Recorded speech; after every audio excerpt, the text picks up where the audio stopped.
السلام على أهل الهمة، فهم صفوة الأمم وأهل المجد والكرم، طابت بهم أرواحهم إلى مراقي الصعود ومراتب القعود. من أراد المعالي هان عليه كل هم، لأنه لولا المشقة ساد الناس كلهم. ونصوص الوحي تناديك: سارع ولا تمكث بناديك، وسابق ولا تلبث بلاديك، اطلب الأعلى دائما وما عليك. فإن موسى لما اختصه الله بالكلام قال: ربي أرني أنظر إليك. تريد المجد ولا تجد، تخطب المعالي وتناوم الليالي، ترجو الجنة وتفارق في السنة. قام رسولنا صلى الله عليه وسلم حتى تفطرت قدماه، وربط الحجر على بطنه من الجوع وهو العبد الأواه، وأدميت عقباه بالحجارة، وخاض بنفسه كل غارة. عليك الجد إن الأمر جد، وليس كما ظننت ولا همت، وبادر فالليالي مسرعات، وأنت بمقلة الحدثين نمت.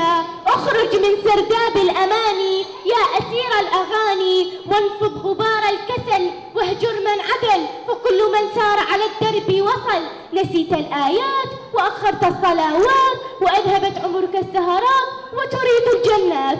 ويلك والله ما شبع النمل حتى جد في الطلب، وما ساد الأسد حتى وثب.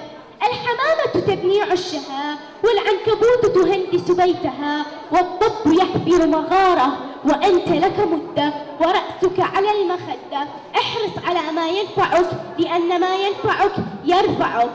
المؤمن القوي خير وأحب إلى الله من المؤمن الضعيف. بالقوة يبني القصر المنيب، وينال المجد الشريف. صاحب الهمة ما يهمه الحر، ولا يخيفه المر، ولا يقلقه القر، لأنه تدرع بالصبر. صاحب الهمة يسبق الأمة إلى القمة. عمي بعض المحدثين من كثرة الرواية، فما كل ولا مل حتى بلغ النهاية. مشى أحمد بن حنبل من بغداد إلى صنعاء وأنت تفتر في حفظ دعاء. ووضع ابن تيمية في الزنزانة فبرز بالعلم زمانه. اعلم أن الماء الراكد فاسد، لأنه لن يسافر ولن يجاهد. ولما جرى الماء صار مطلب الأحياء. بقيت على سطح البحر الجيفة لأنها خفيفة، وسافر الدر إلى قاع البحر فوضع من التكريم على النحر. فكن رجلا رجله في الثرى، وهامت همته في الثريا. يا كثير الرقاد أما لنومك رفاق، سوف تدفع الثمن يا من غلبه الوثق. تظن الحياة جلسة وكبسة ولبسة وخلسة، بل الحياة الشريعة ودمعة وركعة ومحاربة بدعة.